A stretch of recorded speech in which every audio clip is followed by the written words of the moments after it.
एक बार एक किसान ने अपने गांव में सभा का आयोजन करवाया।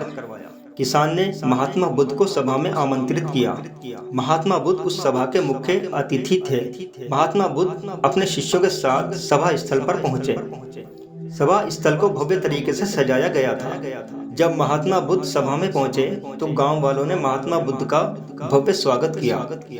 सभा स्थल पर किसान को न पाकर महात्मा बुद्ध ने गांव वालों से पूछा कि वे किसान कहाँ है जिसने हमें आमंत्रित किया है। वे कहीं भी दिखाई नहीं दे रहा। इस पर गांव वालों ने कहा कि महात्मन, वो किसान बड़ा ही दुष्ट है। वे अधर्मी है। उसे प्रवचन से कोई मतलब नहीं है। वे तो सिर्फ अपना नाम करना चाहता है। सभी गांव वाले किसान से जलते थे, इसलिए वे उसकी निंदा कर रहे थे। महात्मा बुद्ध ने गांव वालों को शांत किया और सभा में आए हुए सभी स्त्री, पुरुष और बच्चों को बैठने के लिए कहा। महात्मा बुद्ध अपना प्रवचन देने लगे। शाम के समय वे किसान सभा स्थल पर पहुंचा और महात्मा बुद्ध से क्षमा मांगने लगा।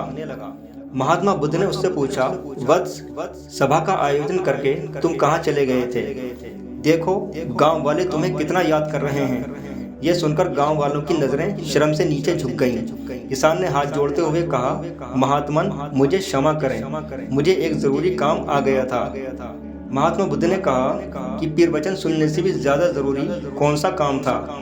उसने कहा, महात्मन, मैं एक किसान हूँ, मेरे पास 2 बैल हैं, यही मेरी जीविका का साधन है। मेरा एक बैल अचानक बीमार पड़ गया था, उसे लेकर ही मैं पशु चिकित्सक के पास गया था। यदि घंटे भर की भी देरी हो जाती तो वे बैल मर जाता। ये कहते हुए वे उदास हो गया। लोगों ने सोचा कि अब महात्मा बुद्ध उसे बुरा भला कहेंगे। वे सब गांव वाले मन ही मन हंस रहे थे। महात्मा बुद्ध मुस्कुराए और किसान से बोले, वत्स, तुमने सच्ची मानवता दिखाई है। तुमने एक बेजुबान की जान बचाई है। तुमने प्रवचन सुनने की जगह कर्म को महत्व दिया है। बैल की जान बचाकर तुमने ये साबित कर दिया कि तुम्हारे अंदर जीवों के प्रति कितनी दया है।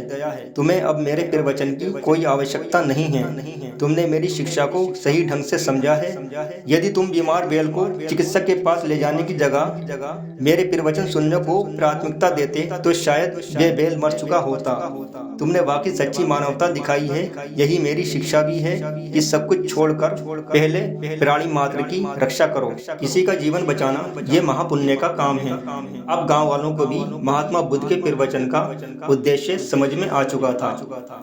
महात्मा बुद्ध ने लोगों से कहा कि ये किसान ही मेरा सच्चा शिष्य है, क्योंकि इसने मेरी शिक्षा को, मेरे प्रवचन को सही ढंग से समझा है। ये कहानी आपको कैसी लगी कमेंट करके मुझे ज़रूर बताएं। अगर कहानी पसंद आई हो तो लाइक और शेयर ज़रूर कर दें। अगर आपने मेरे चैनल को अभी तक सब्सक्राइब नहीं किया है तो सब्सक्राइब कर लें। फिर मिलेंगे महात्मा बुद्ध की एक और सुंदर प्रेरणादायक कहानी के साथ।